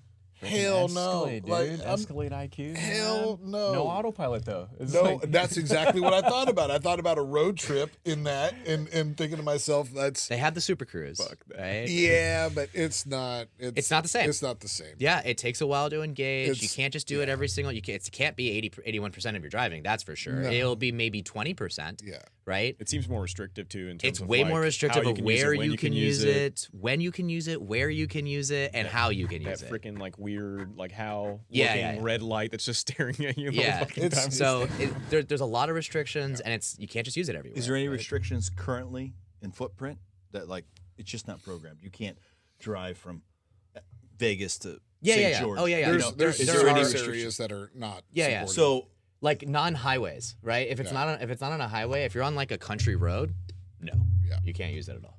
So my research, Elon said by the end of 26. Not FSD. We're talking about Super Cruise. Super Cruise. Right. Forgive me. I was thinking FSD. non-Tesla FSD. Yeah. FSD, you literally anywhere. It doesn't really matter. You could be in a It's done. I mean, don't get me wrong. If you just built a road on like that's probably No. Well, actually, It that- actually does that really well because I live in a new developed area where most of our roads now sorry, are dirt brand road, new. like a rural dirt road, like somebody just built a driveway up it and took Yeah, trees out. yeah, I like guess that would be it a happened to me problem. recently where they built a new road and it has like a right turn only lane before the actual right turn that I Yeah. needed to take, and it wanted to take me into this random construction Right. area parking spot. Yeah. But again, That's- that's so- minor stuff. So, I mean, that's when you nothing- so disengage here's and what's do really- it. Like you finish off the last Yeah. 4% of But, your. but I will say something interesting is going on because I live in Manor and we just built our HEB. There's an entire new shopping center, new roads to get to there and out and cut throughs to get to our neighborhood and everything. It's literally all brand new. So new that the GPS won't navigate through it because it doesn't know it yet. That's also powered differently than the whole FSD system. It's completely different. But the other day, it took me through a brand new road that the GPS didn't recognize. So that it was was really it interesting. faster? Yeah. It was the right way. Okay. So then I started thinking, I was Maybe like, I should stop how did it trying to force the how did it know that? wrong ways. And then I The started ways thinking that I know. I started thinking about it. It takes the routes of other Teslas. So if other people are taking that route and driving through that route manually, FSD is also going to know to try to go there. Yep. And then it forced the GPS to reroute itself. And that was kind of weird. So that was a net new situation I've never seen before. That's Have interesting. you ever That's driven? Grok, right? Have you ever Navigating driven? those situations? That's Grok built into the AI. No. No, that's just No. FSD. So the overlay is Google. Right. The turn by turn is Tesla, but that is a separate stack from the FSD system. And I personally still think it needs a little bit of work, a little bit of fine Yeah. tuning on the navigation side specifically. It but does. especially with like navigating around like traffic. Like that's like have you ever been in a scenario where you're on a road trip and you Oh, yeah. in FSD And it auto reroutes you. and it auto reroutes you and Awesome. it's awesome, but I've also been screwed over. Yeah, like You know, why the fuck did you do this? Yeah, I've also been screwed over along with a bunch of other Teslas. And we're all looking at each other. Really? You two are all leaving. Yeah, I was going to Alabama. From here, and it went through Louisiana, and as we were kind of coming through, it rerouted us to a town that was one lane across a train track, and the train track there was construction going on the train track, and so there was literally 4 Teslas that were sitting there trying to get past this train track, and when there was construction there, and it just kept rerouting us kind of back through the little square, and That's weird. And it was a corner case. It's not like it happens often. But most of the time on road trips, and if you don't trust it, you get screwed. And like this is now what I've learned over the years is that like, oh, it's trying to exit off the highway and go take this back road, and it's like, no, don't do that. Stay on the highway. All of a sudden now you're stuck in 40-minute traffic, and you're like, and now I can't get out, and now I'm screwed. Oh, just driving through Houston, like well, it always routes you around Houston, especially during like busy hours. But if you're in the middle of nowhere and and all of a sudden this happens a lot, right? If you're in the middle of nowhere and there's, especially going through like Beaumont or going like on the I-10 corridor or like Lake Charles, there could be like a lot of traffic. It'll just exit, and then at that point, I have now learned, just trust it. Just trust it. It will take you through the ghetto, though. It'll take you around the traffic. It'll take you, it's exactly what it is. Judgment Night. Yeah. If only they had FSD. But it's very satisfying because you're driving through. Emilio would and still you're be alive today. Damn. It's very satisfying because you just see all the cars. Yeah. Right? You see everyone that didn't have that, that didn't do that, and you're just like, yeah, this is great. Like, I don't have to sit in that. It could have been you. You could have had this. But one of the things that they haven't released yet that I've been waiting on for a long time is what if I wanted to take a different route than the GPS is auto-telling me, and therefore, so FSD works better, right? It works more on my command. There's no way for me, there's no level of communication modal that I can go to tell it, hey, take this road instead of that one. Is there any learned behavior of the actual driver, especially like in a concentrated area like your community or your community? Like it starts learning how you drive or your decision like when I was process talking just about through this the morning, data feed? there's not, but I talked about this morning, I felt like there was. Like I felt like there was hesitancy to approach a stoplight because it knew that stoplight was going to change, and then so it didn't creep up to the stoplight. It slowed down before the stoplight and before it even got close, and then all of a sudden the light turned green and it went. And that was something that I did all the time. I know it wasn't because I did it all the time. But it was just looking at it. Was just happened to be that timeline. You're also driving on Mad Max. Is that what you said? I was driving on Mad Max. Yeah, you see, I've never driven on Mad Max because it's almost too aggressive. It's really aggressive. Yeah, I don't like it. I drive in standard, and then when I'm on road trips, I drive in hurry. Yeah, that's why I'm usually in hurry. Lives up to the hype. It lives up to the name for sure. I just wanted to feel like coming here. I accidentally had it this morning, and then it like launched me whenever the light turned green. I was like, "What the hell's going on?" And I was like, "Oh, I'm on Mad Max." I was like, "Man, let's go back to chill." I was approaching a school zone at literally 48 and a 30, and then the school zone drops down to 20 when the lights are flashing. Yeah, and I was getting pretty close to that school zone, and I was like, you know what? Let's. Whoa, George! So you took control. Whoa, George! But along this topic, it is really cool because when the car is driving you more than you're driving it, it is going back to what you said earlier. The whole like you're just managing instruments at this point. So like all I'm doing is managing the toggle. Every once in a while, I'll press the accelerator to force it to move around a turn. Or something like that. Yeah. Right. So I'm just giving it these little tiny inputs, and I'm just still letting it drive. Which is a cool feature in and of itself. The fact that like if you've got a really busy road coming at you, and you're in a turn lane, and it's you're free to turn whenever, not on a stoplight, then you can kind of just press the accelerator, feather the accelerator, and it'll push it forward because it if you know where the cars are coming and it can't see for some reason, you can just feather it forward and it'll go. And it does not disengage FSD at all. If you mash it, if you mash it, it won't break. Right, it's not going to break while you're on the accelerator. But if you just feather it, as you said, just let it go, it'll still stay in FSD. And then it's a cool feature. I think it's like cool. I use it a lot. If you press the brake, it disengages immediately, right? But if you press the accelerator, no, it stays with it. Yeah. So, but it's a way that you can communicate and toggle. Yeah. The just a nudge. Vehicle. It's just a little nudge to. All right, it's cool. Yep. Yeah. Because sometimes it's a little too conservative, right? Yeah. Sometimes it's a little too hesitant. What I'm dealing with right now makes it weird with people around you. Yeah, what I'm doing right now is like sometimes it's not aggressive enough to make the exits. It happened twice this past week, and that really it like annoys me. Then again, I probably also would have missed the exits if I was driving too. So like I'm not giving it it's not too harsh because because I would probably be in the same exact scenario. But that is one of the moments where it's like, okay, I could just hit the accelerator and it just forces it to go. So with the increase in Q4 of just increased subscription, to your point, it's because it's free.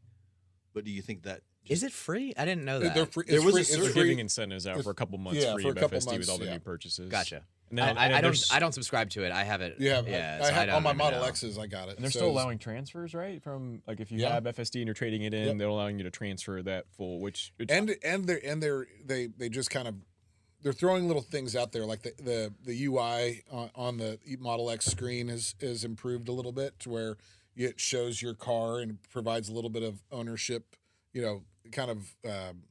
I don't know. There's little things that they're doing to dangle the carrot for you they're enhancing to the go and experience more. Yeah, grab it. I heard. I don't know if this is fake news or real news. I have no idea. But I heard that they're even considering possibly integrating Apple CarPlay Yeah, I've heard that into too. it. I don't know if that's real or not, but it seems like they're now willing to have. I don't think I would use Apple CarPlay, to be frank, if it was in there. I mean, I log into my Apple account all the time, but I don't need CarPlay. like for music. Yeah, just for music. So I use Spotify. So yeah, it's for me. The only works reason really well. CarPlay and Android Auto are even a thing, and why some people will only buy cars that have that, is because other OEMs are notoriously shit at building software. Yes, Right. Yeah, That's yeah, the yeah, big yeah. issue, Exactly. right? It's It's true. 15 menu Yeah. options just to connect my phone Yeah. via Bluetooth versus 2 steps in my Tesla, Yeah. and it just works. Yeah, right? and it works so. I think that's the thing. It's always been about the software experience in the cars. That's what Tesla has done well. That's why, yeah. I mean, me personally, maybe it's a nice thing to have to say that, hey, we support CarPlay and Android Auto. Is anybody going to actually use it? No, but if it gets people in the door, I mean, Yeah. why I not, think right? what Tesla's doing, like to give people a little bit longer, trial of it is smart, because eventually, like, you're going to get curious. If you can't build value in it at $99 a month just on the face of it, right? Because it's improving your life a little bit, but it's until you drive it for a long period of time and get used to it and really experience all that it has to offer is when you finally understand the value of it. Yeah, it's road trip driving. So I think that's the sell for. Yeah, for sure. I think if you're a human being. Well, and that, I mean, with our Model X, like when we go on a road trip, I I'm not, and I don't have FSD, I'll subscribe to it and then unsubscribe to it when we get back. Yeah, which a lot of people do that. Yeah. And but really, if Tesla was smart, they would say, road trip. Are you going on a road trip? You can download it right now for your road trip just to try it. Yeah. Yep. And then make 2 or 3 of them available to where all of a sudden you gotten so used to it that the $99 becomes realistic. Mm-hmm. Now, I mean, Frank, I would never subscribe to it at this point. I would just buy it right off the back. Yeah, because they're going to up the subscription. They're gonna have the eventually. subscription costs. I use it now, like I said, 81% of the time. So it's like I I catch myself need it. driving and why am I driving? So Like, I- and then, I had a good friend of mine. We all went to Yellowstone. He's a Model Y owner. He does not have FSD. He loves his Model Y. He drives it all the time. He's obsessed with the car now. Kind of a skeptic of EVs originally, and then now he loves it. All in. One of our buddies, super conservative truck driver, like imagine the most stereotypical person you could possibly imagine, was very curious and interested and wanted me to show him, and he rented a Model Y with FSD and so I gave him this whole tour of everything, and he was just mind blown. He was like, "This is really wild." I showed him FSD. This is in Yellowstone, so we're like going around like back roads and like dirt roads, and he's like, "It's working here." I'm like, "Yeah, it looks like it." That's awesome. I mean, That's I'm like, awesome. he goes, "Did you know that?" And I was like, "No, it just works everywhere, right?" So we're showing him all that, and then my buddy who owns a Model Y, he asked me, he goes, "So you have the Cybertruck, like, how do you like driving it?" And my response is, I don't drive it. Like, that's just the reality. I barely drive that car, and I was like, to be honest, it's not like fun to drive. It's not like a driver's vehicle or something like that. It's very easy. It's easy maneuverable, but it's not like an exhilarating ride. unless you're off-roading, it's fun to off-road. Yeah, if you're off-roading, then that's great. But Those like, things are if you're blast just off-road. if you're just driving, and I got almost 28,000 miles in the car, I'm not actually driving it. It's just driving me. And if I want to go drive a vehicle, go drive my 6-speed FJ or my Porsche, and like that. That's what I would be driving, not this thing. Yeah.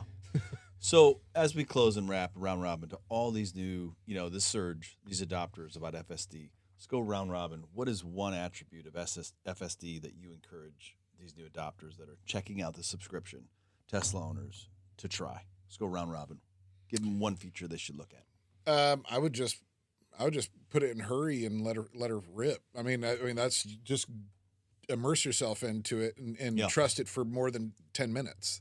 Like don't sit there and just give it one shake. You gotta let it.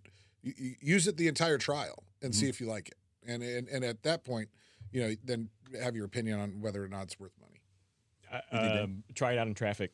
Honestly, if you need to start somewhere, find the worst possible traffic scenario that you're in, where it's just like you're just stopping and going, engage it, sit back, and it'll add years to your life. I've been a big proponent of that since the early days. And one thing that I want to point out too, it's kind of crazy that we're here quipping about, oh, it doesn't do this well, it doesn't do that well.